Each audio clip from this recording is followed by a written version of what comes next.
How much time do you spend every day working on your dream?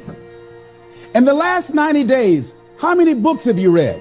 In the last year, what new skill or knowledge have you acquired?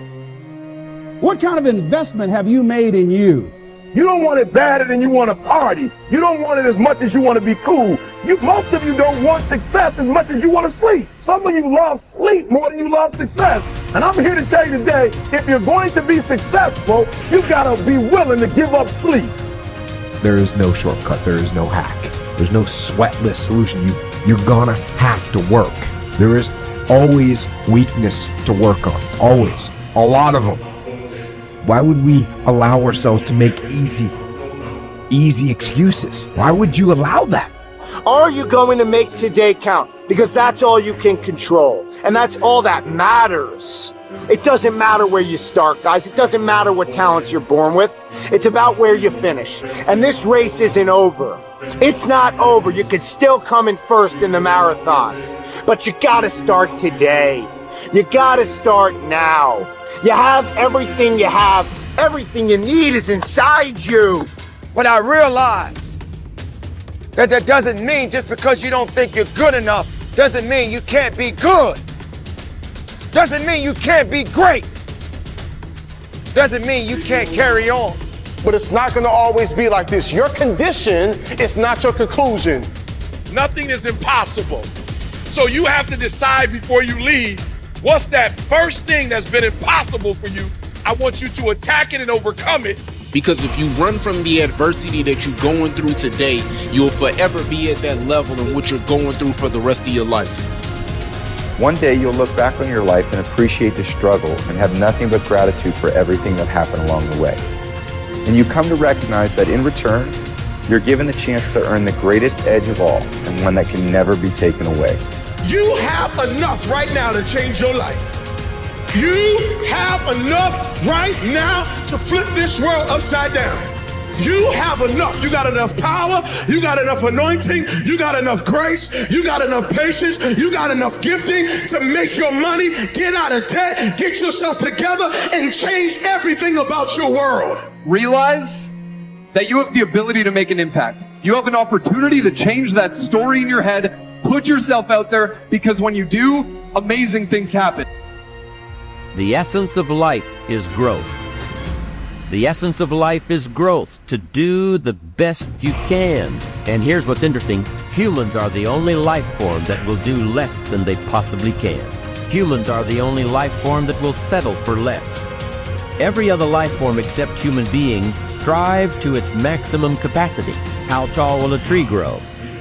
Approximately as tall as it possibly can. You never heard of a tree growing half as high as it could. No, trees don't grow half.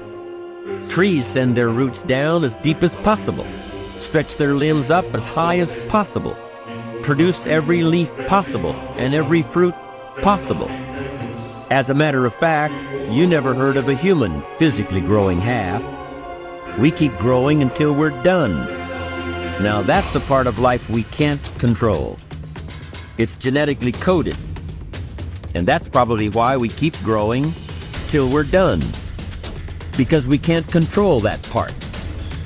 It's the rest of our growing that we control. The growing of our minds, the expansion of our minds, that we can control. And that's what tends to get away from us. All life forms inherently strive to their max except human beings. Now, why wouldn't human beings strive to their maximum possibility? Here's why. Because we've been given the dignity of choice.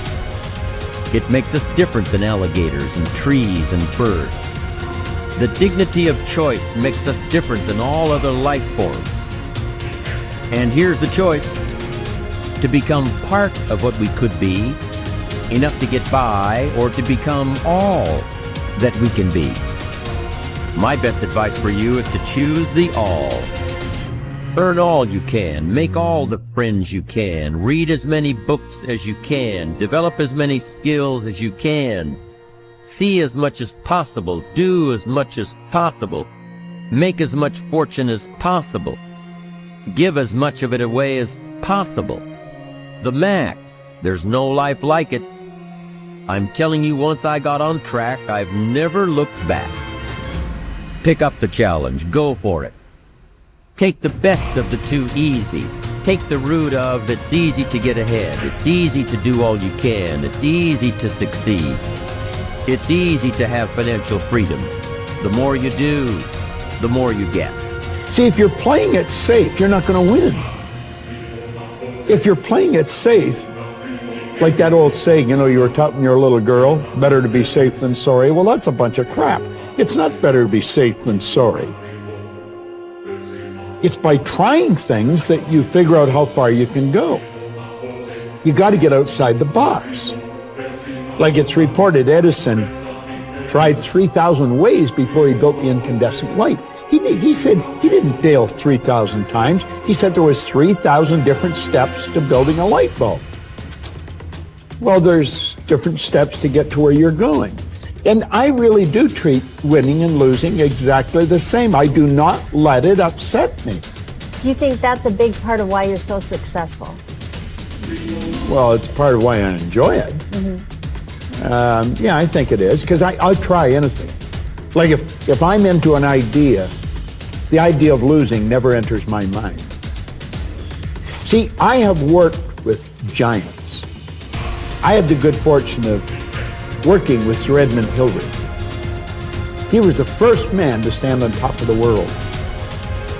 And I worked with him on 3 different occasions. And the only difference in Ed Hillary and Bob Proctor is in his size. Now, he's gone now, but he was a big man. And he shook hands with me. His hand wrapped right around mine. I felt like a dwarf, you know. And talking to him, like it never entered his mind he wouldn't get to the top of the mountain. But he failed in 1951. He failed in 1952. It wasn't until 1953 that he got to the top of the mountain. You know, people had died for centuries trying to do that. But he said, I knew if I could see it in here, I could hold it out here. Stella Mann wrote that in a book. You can see it in your head, you can hold it in your hand. And that's right. And if you're not prepared to lose, you're never going to win, because you're always playing it safe. And there's no reward in that. Dare to go forward. Winston Churchill once said, courage is rightly considered the foremost of the virtues, because upon it all others depend. Courage is the chief distinguishing characteristic of the true leader. It is almost always visible in the leader's words and actions. It is absolutely indispensable to success, happiness, and the ability to motivate other people to be the best they can be. Follow through on your vision. In a way, it is easy to develop a big vision for yourself and for the person you want to be. It is easy to commit yourself to living with complete integrity. But it requires incredible courage to follow through on your vision and on your commitments. You see, as soon as you set a high goal or standard for yourself, you will run into all kinds of difficulties and setbacks. Refuse to compromise. You will be surrounded by temptations to compromise your values and your vision. You will feel an almost irresistible urge to get along by going along. Your desire to earn the respect and cooperation of others can easily lead to the abandonment of your principles. And here is where courage comes in. Stick to your principles. Courage combined with integrity is the foundation of character. The first form of courage is your ability to stick to your principles, to stand for what you believe in and to refuse to budge unless you feel right about the alternative. Courage is also the ability to step out in faith, to launch out into the unknown, and then to face the inevitable doubt and uncertainty that accompany every new venture. Avoid the comfort zone. Most people are seduced by the lure of the comfort zone. This can be likened to going out of a warm house on a cold, windy morning. The average person, when he feels the storm swirling outside his comfort zone, rushes back inside where it's nice and warm. But not the true leader. The true leader has the courage to step away from the familiar and comfortable and to face the unknown with no guarantees of success. It is this ability to boldly go where no man has gone before that distinguishes you as a leader from the average person. This is the example that you must set if you are to rise above the average.